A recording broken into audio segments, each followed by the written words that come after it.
renewable energy is one of the few types of energy that provides solutions on a whole range of fronts, bringing down carbon emissions, providing jobs and providing secure, stable supplies of energy. No other form of energy really does that. I'm Jenny Hogan, I'm the Director of Policy at Scottish Renewables, and Scottish Renewables is the voice of the renewable energy industry in Scotland. So that means we represent the whole industry's needs and we try to improve the policy, legislative and regulatory framework for the industry to thrive. Now, Scottish Renewables is one of the partner organisations organising this event, is that right? That's correct. How do you measure the success of it? Or rather, what are the aims of it, and then how do you measure the success? Well, the aim is really to bring the whole industry together, talk to one another about what we see as the challenges and opportunities facing the offshore wind industry in Scotland. How can we improve the industry and move forward to achieve our aspirations and our goals. It's also an opportunity for companies to get together and network and do business and really just try to expand the industry. So you've been doing lots of networking, because I've seen you mooching around here, speaking to people. What's the hot topic of conversation? I think the hot topic of conversation in this conference is that there are so many hot topics of conversation. It's an industry that's really still emerging and still in the fairly early days, but it's such a massive opportunity for not just Scotland but the whole world, and that's why there are so many different issues to address, whether that be within the planning process to try to move projects more quickly through planning, or trying to gain grid access to transmit that energy elsewhere, or issues around supply chain and trying to ensure that we have skilled people coming into this industry. So there are challenges across the board. Now, you'll know that the Scottish Government in November 2010 published a consultation document, and essentially that's called Securing the Benefits. It's all about securing the benefits, isn't it, for Scotland in the future from renewable energy. So, as the umbrella body for the whole of Scotland, what are you doing to move that forward? Well, Scottish Renewables sees securing benefits for Scotland's people and communities at a local level as extremely important for the renewable industry. And so for that reason we're engaging really closely with our members to ensure that we understand their needs, what they want to express within this consultation, and submit our response. Now, there's a huge amount of really good practice already going on, particularly when you look at onshore wind, where there are a whole range of benefits that communities see from local projects. And we need to make sure that those benefits are transparent, that Scottish people can see them and understand them, and ensure that we can essentially make sure that this is a benefit to Scotland's people and doesn't hamper the growth of the industry at the same time. Do you think that the general public understands what renewables is all about, what they are?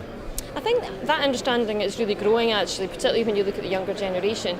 However, I think there's still a lot of awareness and learning to happen and take place out there. That's right, because people really don't, in my understanding, people don't care. And as long as electricity doesn't go up in price, and as long as it continues coming out the sockets in their houses, that's the key thing that they're interested in. I think there's still a connection to be made between where our energy comes from and how that's generated, and what the impact is as well, not just on the planet but on our own lives essentially. Renewable energy is really the solution to so many problems, not only bringing down carbon emissions to tackle climate change, but to provide a secure, stable form of energy that we don't have to essentially import finite fuels from abroad. And it also provides lots and lots of jobs. I mean, for example, we did a study last year which showed that the offshore wind industry in Scotland alone could potentially generate about 28,000 direct jobs by 2020, and even more indirectly. So that's just a flavour of what the opportunity is out there. We are working very hard to make sure that we realise that opportunity. I've already said that generally I feel that the general public has little interest in renewables. But what can you say that would actually hook them in? Because this is a huge multi-billion pound industry, isn't it? Well, I think renewable energy is one of the few types of energy that provides solutions on a whole range of fronts, bringing down carbon emissions, providing jobs and providing secure, stable supplies of energy. No other form of energy really does that.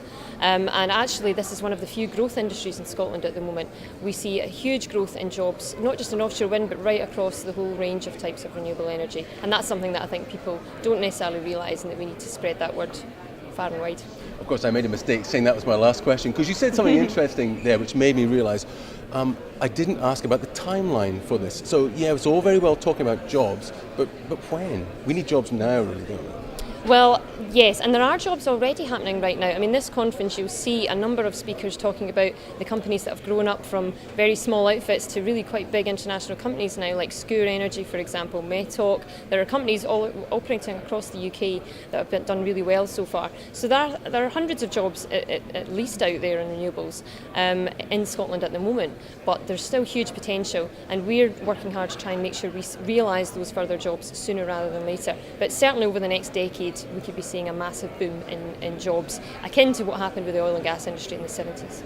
And are we training enough people then? Because we've obviously got the skill base for oil and gas, but there must be slightly different skills for renewables. How are we doing on the labour market? Well, there's an awful lot of work still to be done there. I mean, I think it's important to point out that this development will happen. It will happen around the UK, and it will happen across Europe and across the world. And if we don't get in and supply those jobs, someone else will. So we need to make sure that we ramp up the training and the work out there so that we can bring Scottish workers in as much as we can. But there are a lot of gaps still in the supply chain, and actually the oil and gas industry and offshore engineering industries can supply a lot of that expertise. So that's why this conference is really about bringing those two industries together and creating essentially an offshore energy industry, because that's what it is, and it's very much the same types of skills across the board.